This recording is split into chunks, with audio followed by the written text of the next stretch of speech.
So before we start the video, I'd like to ask you guys to please consider subscribing to the channel and liking the video, as it helps the channel grow. So, let's get into it.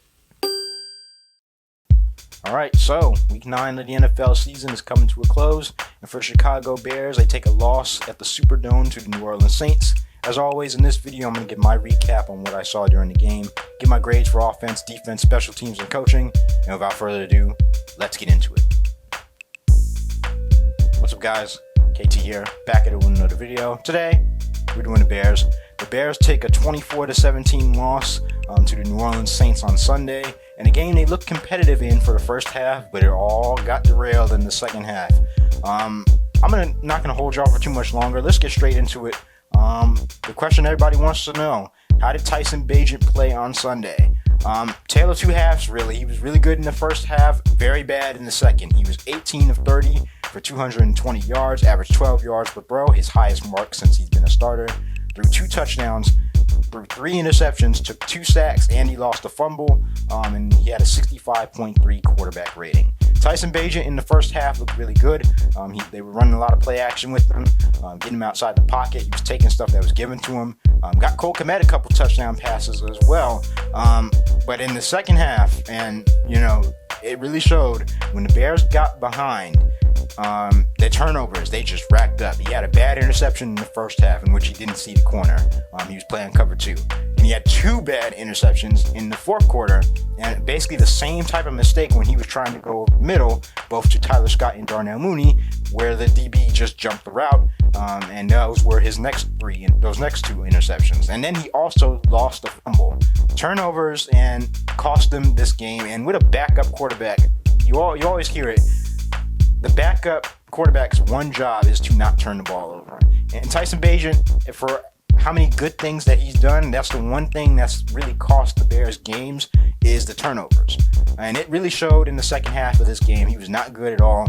It shows that he has deficiencies with his arm strength, especially, trying to throw the ball over the middle. With throws like that, you need to have a little bit of velocity to your throw, and he just doesn't have that, and that's why a lot of the balls that he throws over the middle gets intercepted. So I let y'all know my thoughts about this whole QB controversy that people are creating.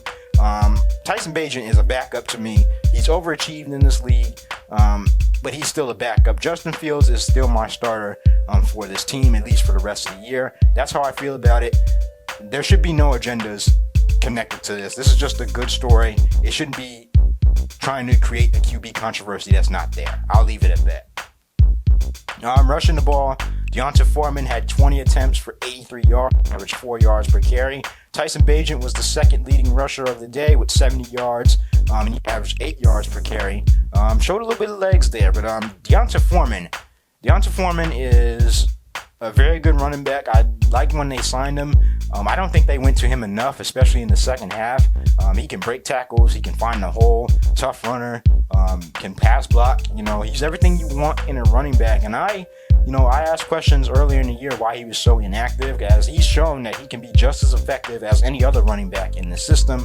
But I felt like the Bears went away from D'Onta later in the game, and they went away from basically everything that was working. When he was running the ball in the first half, the Saints were off balance. They were running a lot of play action, and that led Tyson Bagent to be good in the first half.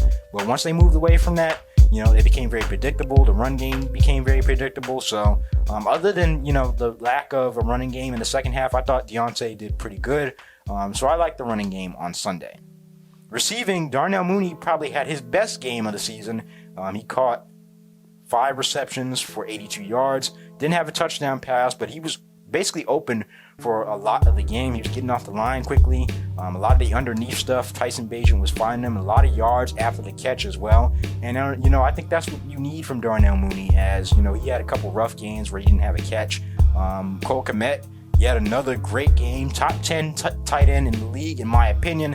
6 receptions, 55 yards, and 2 touchdowns, including a star-studded catch in the end zone. I would like to see DJ Moore get involved a little bit more, as he had a touchdown pass in his hands in the end zone, but then again, the lack of arm strength led him to jump in the air, try to catch it with his body instead of trying to catch it with his hands, and he just missed out on that. He only had 44 yards on the day. The Bears went really conservative in the second half. A lot of screens, a lot of short passes, and the Saints took that away, and a lot of turnovers showed up. So I thought the receiving did well on Sunday, but in the second half, it got really conservative. Guys, weren't getting open.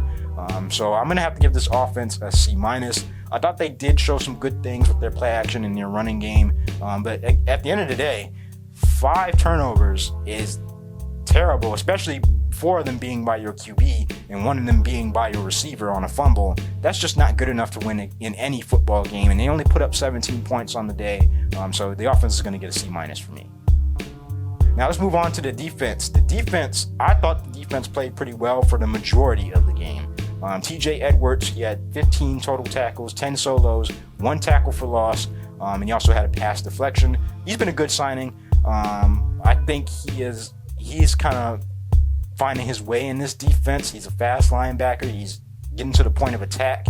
I actually like Jack Sanborn in there with him more, as Sanborn was on second on the team in tackles with 7 solos and 1 tackle for loss. He was everywhere today on Sunday. He was all around the ball. He was, taking away some of the short stuff underneath for Derek Carr. But other than that, I felt like the secondary struggled mightily. They were giving up a lot of stuff underneath. They were getting beat by double moves. They weren't covering long enough for some of our pass rushers to make an impact. Montez Sweat, I thought he had a good game for his first game here. He chased down Taysom Hill. That was a star-studded play.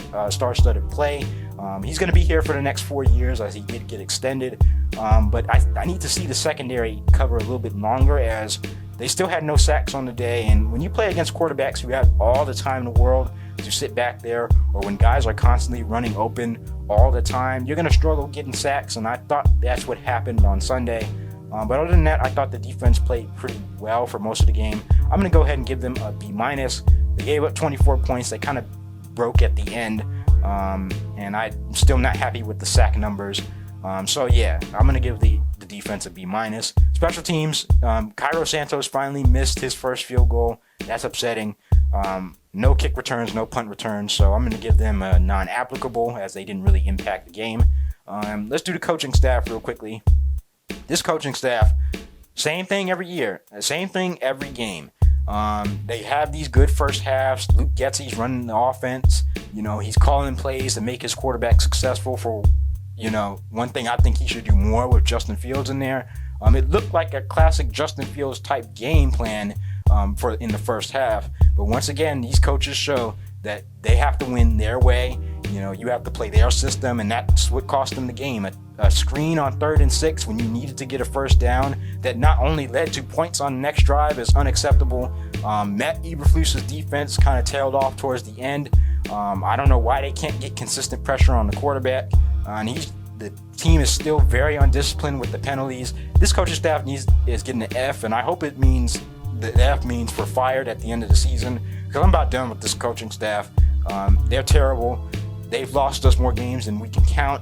5 for 21 as a head coach in the NFL is unacceptable. So this coaching staff is absolutely terrible. They're going to get an F for me. But overall, the Bears take another loss.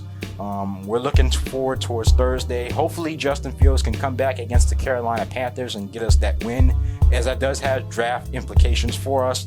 But I'm going to get up out of here. Let me know what you guys think about the game down below in the comment section. I hope you enjoyed this video. If you did, please consider subscribing to the channel and liking the video, as it helps the channel grow. Hit that notification bell so you get notified every time I drop one of these Bears videos. As always, follow me on social media, as there's bound to be a lot of storylines coming out about this game. And as always, bear down, and I'm out.